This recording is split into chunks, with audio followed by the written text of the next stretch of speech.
Module de formation de la forêt irrégulière école du Bougès. Introduction à la planification. La planification sert à baliser le chemin entre l'état initial, que l'on aura décrit avec les indicateurs qui nous intéressent, et l'état objectif que l'on souhaite obtenir sur la parcelle au terme que l'on s'est fixé. Avoir des indicateurs chiffrés permet de savoir dans quel sens doit aller la gestion et avec quelle intensité.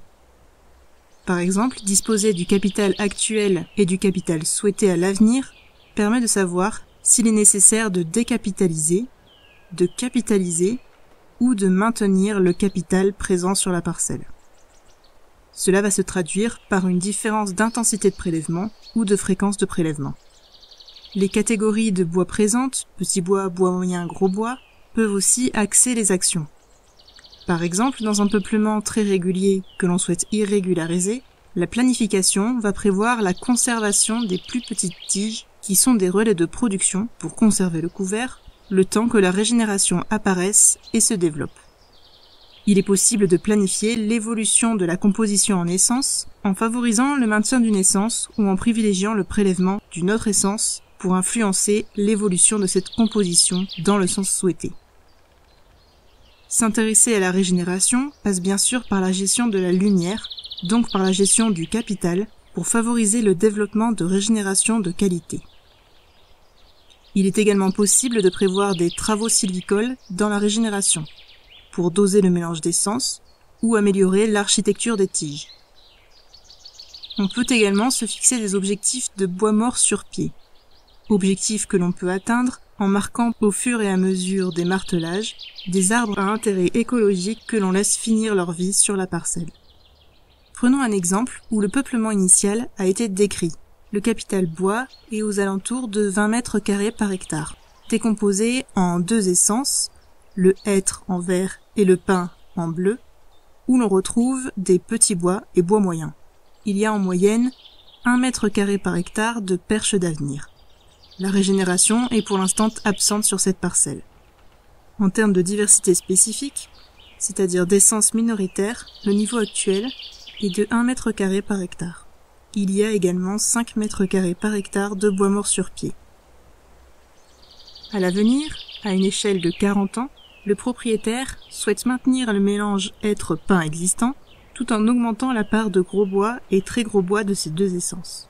Une augmentation du stock de perche d'avenir est souhaitée, ainsi que l'apparition de régénération sur environ 10% de la surface totale de la parcelle.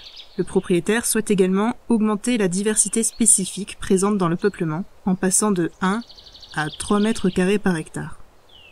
Enfin, la quantité de bois mort sur pied, déjà satisfaisante, est à maintenir dans le temps. Le capital étant déjà dans la fourchette d'équilibre visée, il va falloir, pour se maintenir dans cette gamme, prélever l'accroissement. Une première étape est donc de fixer le prélèvement et la rotation, d'après les données d'accroissement et la surface terrière d'équilibre visée. Ces deux éléments peuvent se calculer grâce à ces formules. La première est le calcul de la possibilité de récolte par an. Dans notre cas, comme le capital initial est déjà à l'équilibre, donc égal au capital d'équilibre, la possibilité de récolte est égale à l'accroissement. Pour rappel, en sylviculture mélangée à couvert continu, les coupes vont prélever de 15 à 20, voire 25% du capital initial. Cela nous donne une fourchette en termes de durée de rotation. La philosophie générale de cette sylviculture est de prélever moins, mais revenir souvent, afin de ne pas trop déstabiliser le peuplement. On va donc chercher à se rapprocher plutôt d'un prélèvement de 15% que de l'extrême supérieur de 25%. Une fois le prélèvement et la rotation fixés, le capital devrait se maintenir dans la fourchette d'équilibre. Bien sûr, un contrôle régulier permettra de s'assurer de la bonne évolution de ce capital. Au-delà de la fréquence et de l'intensité des coupes, quelles sont les mesures qui vont pouvoir être prises pour atteindre nos objectifs ? La structuration souhaitée à moyen terme sera une conséquence du travail au profit de la qualité dans toutes les catégories de diamètre et de l'accroissement en diamètre des arbres, puisque l'on part d'un peuplement relativement jeune. La structuration du peuplement permettra l'entrée de plus de lumière dans celui-ci, ce qui favorisera l'arrivée de régénération, d'où pourront émerger des perches d'avenir. Il n'y a pas besoin, a priori, d'intervention spécifique pour structurer le peuplement ou pour la régénération. Le peuplement est jeune, et la régénération viendra en temps voulu. Une fois la régénération acquise, des travaux au profit de potentielles tiges d'avenir peuvent être envisagés, si nécessaire, pour compléter la dynamique naturelle, et selon les moyens disponibles. Cela pourra notamment favoriser le maintien du mélange dans la régénération, et notamment des essences ayant de plus forts besoins en lumière, comme les pins, chênes, bouleaux ou alisiers, qui sont sensibles à la forte concurrence du hêtre. Cette diversité spécifique est maintenue dans les stades adultes en assurant le maintien des essences minoritaires, voire en coupant des arbres à leur profit. On pourra maintenir la quantité de bois mort sur pied en conservant des arbres à intérêt écologique sur la parcelle. La planification nécessite donc la description de l'état initial du peuplement, des objectifs qui lui sont assignés, le temps envisagé pour les atteindre, et les possibilités liées au contexte et aux moyens. Elle permet de définir les interventions qualitativement, quantitativement, et de les échelonner dans le temps.